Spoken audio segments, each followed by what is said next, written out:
Gostivarin e ka kapur tersi, vetëm brenda 7 ditëve 3 të rinj nga ky qytet kanë humbur jetën aksidentalisht. Rasti i fundit ka ndodhur dje kur një 18 vjeçar nga Gostivari ka humbur jetën në qytetin e Ohrit. Fjala është për të riun Marko Dimovski nga Gostivari. Dëshmitarët okular kanë njoftuar se i riu kishte dalur nga liçeni dhe kishte filluar të ankohet se nuk ndjehet mirë. Arsyeja pse ka vdekur nuk dihet, por mjeku kujdestar nga ndihmë e shpejtë e Ohrit ka informuar se rreth orës 20 atij i është përkeqësuar gjendja dhe ka humbur vetëdijen.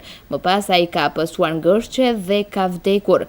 Indjeri ishte në Ohër bashkë me vëllaun e tij Binjak, si dhe disa shokë të tjerë.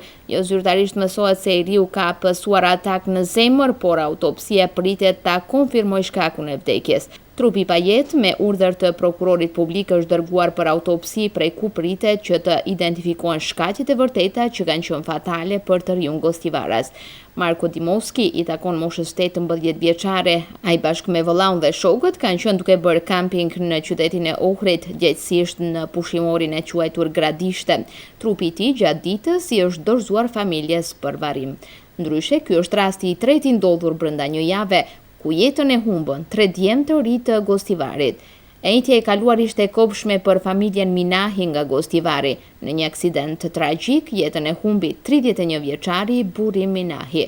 Ndërkohë, të mërkurën u gjeti vdekur në ambientet e shtëpisë i riu 26 vjeçar Veton Preshova. Shkaku i vdekjes së tij ishte rryma elektrike.